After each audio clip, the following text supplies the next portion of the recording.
Hey everyone, welcome back to another video. So we are back with your pregnancy and childbirth month to month. So we're in part 1. This is pregnancy month by month. So I'll show you guys the pictures also. Some of this may not be YouTube appropriate, so only watch if you are pregnant or you are old enough to watch these videos. Okay, chapter 1, getting ready for pregnancy. Congratulations, you've decided to have a baby. Welcome to the first part of a journey that will transform your life forever. But before you try to get pregnant, there are some important things you need to do to give yourself the best chance of having a healthy pregnancy and a healthy baby. By planning ahead and making needed changes before you become pregnant, you are more likely to be prepared.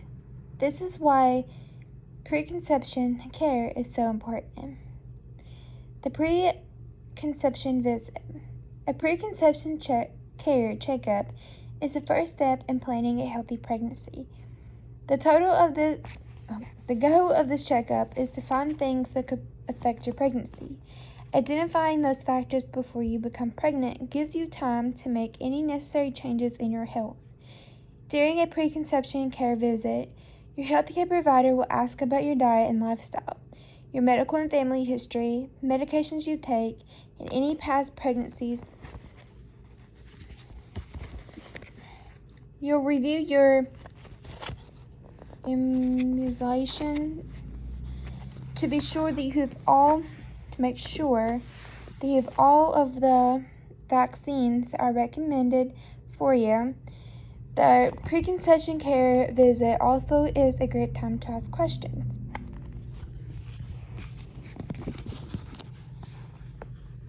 Infections and immunizations. Certain infections in pregnancy can cause birth defects or illness in a fetus. Some also can cause pregnancy complications. Many infections can be prevented with proper immunization. You should get all of the vaccines recommended for your age group before you try to get pregnant. See the resources selection in this chapter for more information. Some vaccines, known as live attenuated vaccines, should not be given during pregnancy. These vaccines are made from live viruses that have been weakened so they do not cause disease. They pose a very small risk to the fetus if given during pregnancy. Live vaccines include the measles, I don't know how to say those words, vaccines, the flu nasal spray vaccine, but not the flu shot, and the chickenpox vaccine. If you need the MMR vaccine or the, I don't know how to say the word, vaccine, get these immunizations at least 1 month before becoming pregnant. During this time, keep using birth control. If you're planning a trip to a country where you might come in contact with diseases that are not common in the United States, you may need additional immunizations before you become pregnant. Other vaccines contain inactive or killed versions of the germ that cause disease. For example, the flu shot is made from killed flu viruses. The pneumonia vaccine is made with parts of the bacteria that cause pneumonia. Others, such as the tetanus, I don't know how to say the word, reduced vaccine, are made with the inactive toxin made by the disease-causing organizations. None of these things can cause the disease itself when given as a vaccine. These vaccines are safe to get during pregnancy. It is especially important for pregnant women to get a flu shot. A pregnant woman who gets the flu is high risk of serious complications for her and her fetus. The flu shot helps protect her and her unborn baby from the flu and its complications. Another important vaccine for pregnant women is the Tdap vaccine. It's now recommended that all pregnant women receive a dose of this vaccine during the 3rd trimester of each pregnancy to protect their infants against whooping cough. Other infections that can be harmful during pregnancy are those passed on by sexual contact. These are called sexually transmitted infections, STIs.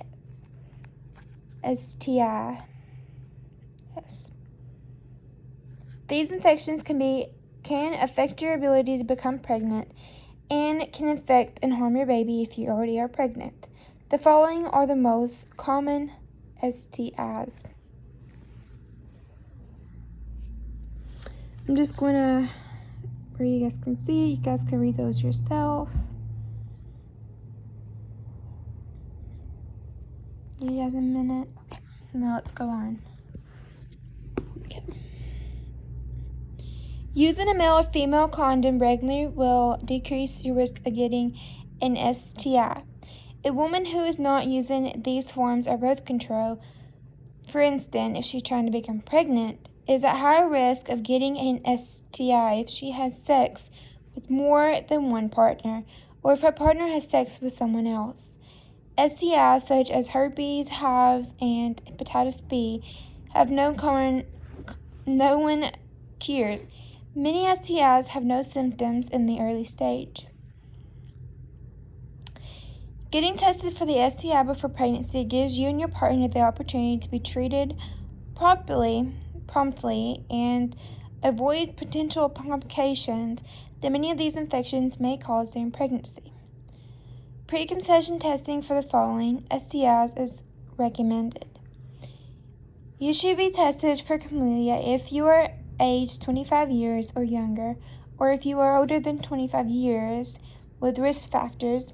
For example, you have a new sex partner or have multiple sex partners. You should be tested for, I don't know how to say that word, if you are aged 25 years or younger and you have certain risk factors. You've had a previous case of gonorrhea, I think that's how you say it, or another STI. You have new or multiple sex partners and have not used condoms consistently. You live in an area where gonorrhea risks are high, or your lifestyle puts you at risk. All women should be tested for hives.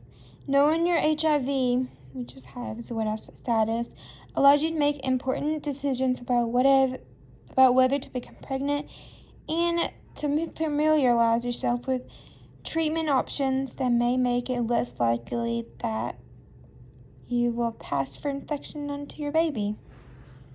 The next video we will read your family health history.